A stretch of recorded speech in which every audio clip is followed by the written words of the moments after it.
শুভ সকাল বন্ধুরা, আশা করছি তোমরা সবাই খুব খুব ভালো আছো আর আমিও বেশ ভালোই আছি। আর একটা নতুন সকাল, একদম অন্ধকার সকাল। ঘড়ির কাঁটায় কটা বাজে দেখতেই পেলে, তখন কিন্তু বাইরে দেখো বেশ অন্ধকার, দূরে যে লাইট জ্বলছে সেই সমস্ত কিন্তু দেখা যাচ্ছে। তো আমি না ঘুম থেকে উঠে পড়েছি, ঘুম ভেঙে গেছে অনেকক্ষণ আগেই। আসবো দেখছি না, বাইরে তো বেশ অন্ধকার, তো তোমাদেরকে একটু আমি দেখালাম। আর আমি এবার কাজে লেগে পড়ব। আজকেও সারাদিন কিন্তু মোটামুটি অনেক কাজ আছে। তো বন্ধুরা, নতুন আরেকটি ব্লগ নিয়ে আমি তোমাদের সামনে চলে আসলাম। মেয়ের কাছে যাব, দিন কিন্তু একদম অন্তিম লগ্নে চলে এসেছি, জানো তো। মাত্র 2 থেকে 3 দিন আর বেঁচে আছে। খুব হুটোপাটা, কোনো কিচ্ছু গুছাইনি, কোনো কাজ করিনি, জানো। ওর বাবার আসার কথা, ওর বাবা আসলে সেই লাগেজ প্যাক হবে, এখনও কি নেব কি করব জানো, প্রচুর কিছু কিন্তু কাজ আমার হয়নি। আর এই দেখো, এইটুখানি করতে করতেই কিন্তু বাইরে বেশ আলো হয়ে গেছে। আমি জানালা বন্ধ করে আবার কার্টেনগুলো কিন্তু লাগিয়ে দিলাম, কারণ ঘরের ভেতরে লাইট জ্বলে না, দূর থেকে দেখা যায়। আর বন্ধুরা, মেয়ের কাছে যাবো, যে সমস্ত খাবার কিচ্ছু আমি কিনিনি, ওর বাবা আসবে বলে সমস্ত বলেছে নিজে করবে। আর এদিকে দেখো, আসতেই পারছে না সে ছুটিতে।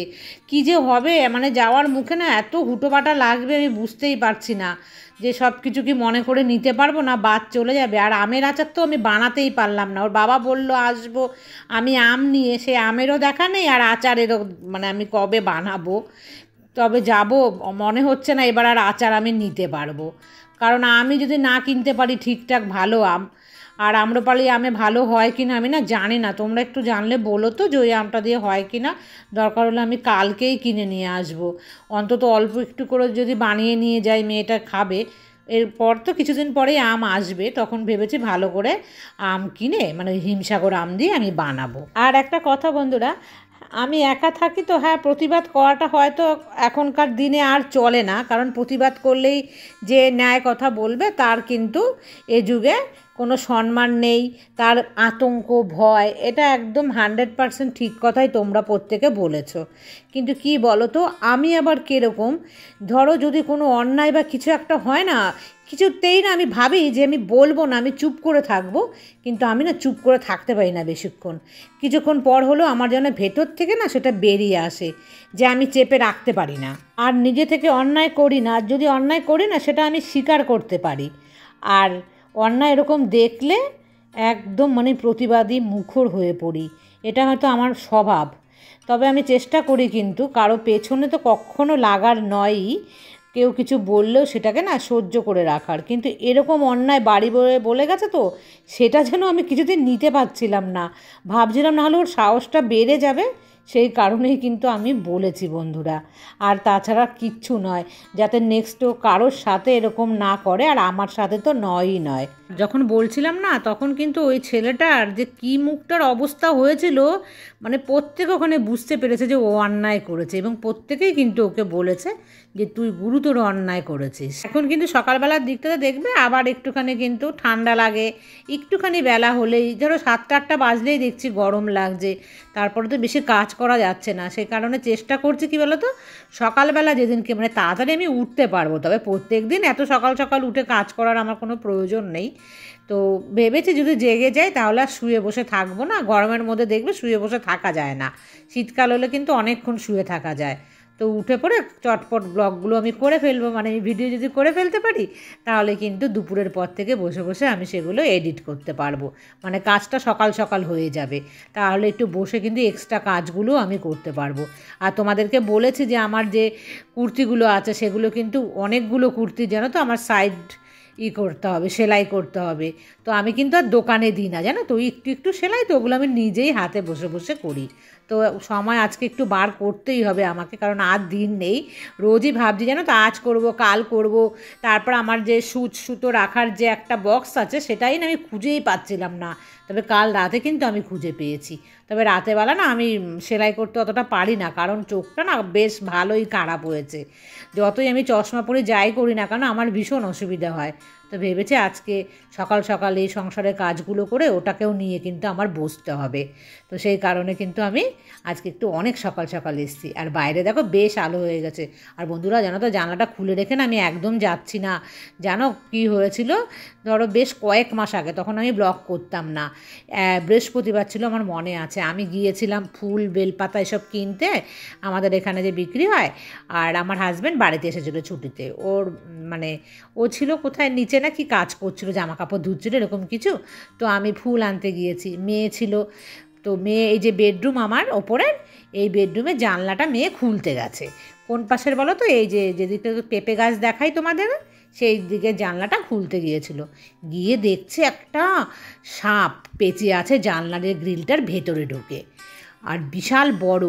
বন্ধুরা এই দেখো, এখানে আমি দারচিনি আর এলাচ এটা ফোড়ন দিয়েছি, দারুণ সুন্দর লাগে। কিন্তু এইভাবে একবার বানিয়ে তোমরা দেখো, এরকম নিরামিষ সবজি পনির দিয়ে, তাহলে দেখবে খেতে কিন্তু খুব ভালো লাগে।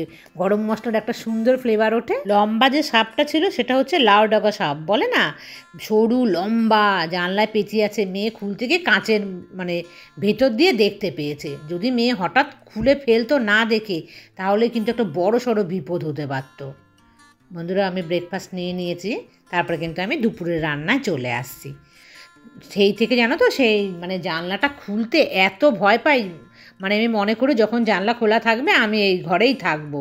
ওইদিকে জানলাটা মানে বিশেষ করে ওই জানলাটা খুলতে আমার মানে একটা আতঙ্ক টাইপের হয়ে গেছে। সেখানে খুলে রেখে কিন্তু আমি একদমই যাই না। যখন ধরো এই ঘরে থাকি বেডরুমে, তখনই আমি ওই ঘরের জানলাটা খুলি। আর ওইদিকে না পেঁপে গাছ আছে, আর হচ্ছে কি একটা সুপুরি গাছ আছে। সেই সুপুরি গাছটার মধ্যে না মানে এসেছিলো সাপটা, ওই গাছের পাতাটা আমার দেয়ালের মধ্যে লেগেছিল। তো ওই পাতা বেয়ে জানলার মধ্যে চলে এসেছিলো। বাজার থেকে তো মানে অনেকটা 1 কিলো মাছ নিয়ে এসেছি। এখন রোজ ওই একই মাছ খেতে হবে। অনেকটা বেলায় গিয়েছিলাম, আর এটা একটা আমার বাজে অভ্যাস, মাছ একই রকম মাছ বেশি করে নিয়ে নেওয়া। বাড়িতে আসলেও এটা করি, আবার বাজারে গেলেও কিন্তু বেশিরভাগ সময় তাই করি। তো ভেবেছিলাম আর একটা মাছ নেব, তো অনেক বেলা হয়ে গেছিলো, তো তেমন ভালো ছিল না, তো সে কারণে আনিনি। আর ভেবেছি ওর বাবাও আসার কথা, তাহলে ওর বাবাই এসে বাজার টাজার করবে। আর যদি না থাকি তখন তো বেশি করে মাছ এনে রেখে যেতে হবে, কারণ মা থাকবে আমার এখানে। আর এই বরটাকে বলেছি না আমি, যে দাও আমি সমস্ত কিছু করে ফেলি। বরটা না বলছে যে আমি যাব, আমি করব, গিয়ে তোমাকে অত কষ্ট করতে হবে না। আর তার দেখা নেই।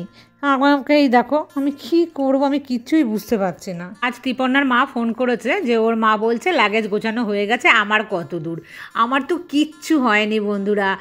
কারণ আমি না কিচ্ছুই জানি না কি নেব না নেব।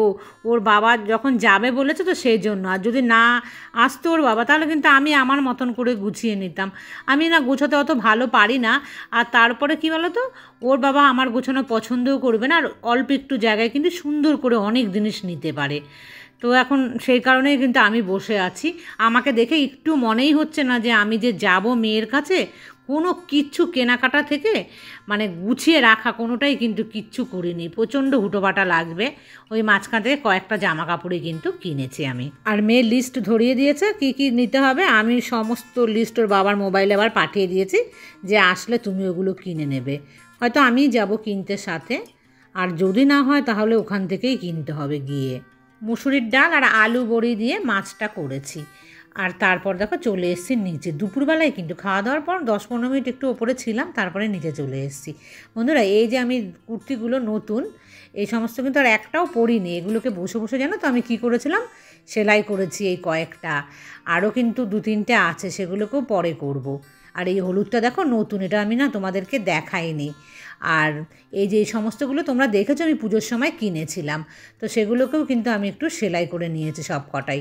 বেশ অনেকটা ঢলা কিনেছি। আর ট্রেন্ডসের এক্সেল না আমার গায়ে কিন্তু একটু ঢলাই হয়।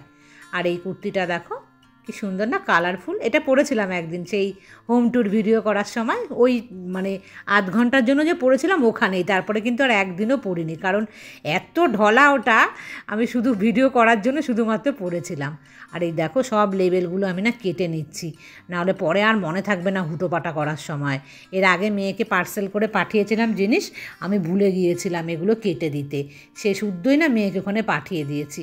মেয়ে বলছে কেটে দাওনি, এগুলো কেটে আবার আমাকে ডাস্টবিনে নিয়ে যেতে হচ্ছে ফেলতে। মানে ওদের ছোট্ট ঘর না, ডাস্টবিনও মানে মুশকিল রাখা, তো ভরে যায় ওদের। তা আমি এখন মনে পড়েছে যে আমি সমস্তগুলো কেটে একবারে নিয়ে যাই ওপরে। আর সেই টবে থেকে জানো তো নিচেই কিন্তু এটা গড়াচ্ছে। মানে আর আমি কি বলো, ব্লগ করার চক্করে না এদিক ওদিক কোনো দিকে আর ধ্যান দিতে পারি না। মানে যে দিকটা করি শুধু সেটাই দিই, আর অপর দিকটা কিন্তু আবার পড়েই থাকে এইভাবে। যাই হোক বন্ধুরা, আমি এই সমস্তকে গুছিয়ে নেব, আর এই ঘরের বিছানা চাদরটাকেও আজকে পাল্টে দিই।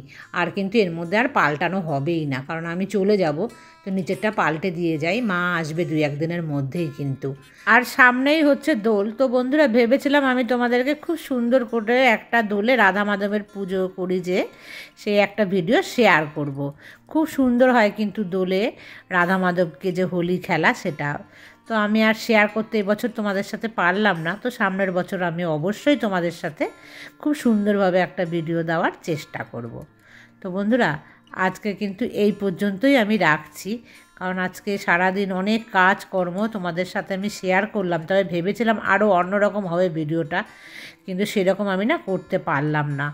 তো যাই হোক, সকাল থেকে সন্ধে একদম মানে ভোর অন্ধকার থাকতে উঠে যে সন্ধে অবধি কাজ করলাম, সেই সবটাই কিন্তু তোমাদের সাথে শেয়ার করলাম। আশা করি তোমাদের ভালোই লাগলো। আর যদি ভালো লাগে তাহলে কিন্তু তোমরা আমার চ্যানেলকে অবশ্যই সাবস্ক্রাইব করে আমার পাশে থেকো। তাহলে আজকের মতন এই পর্যন্তই রাখছি। আবার তোমাদের সাথে দেখা হবে নেক্সট ব্লগে। ততক্ষণ তোমরা সবাই ভালো থেকো, সুস্থ থেকো, সাবধানে থেকো। টাটা।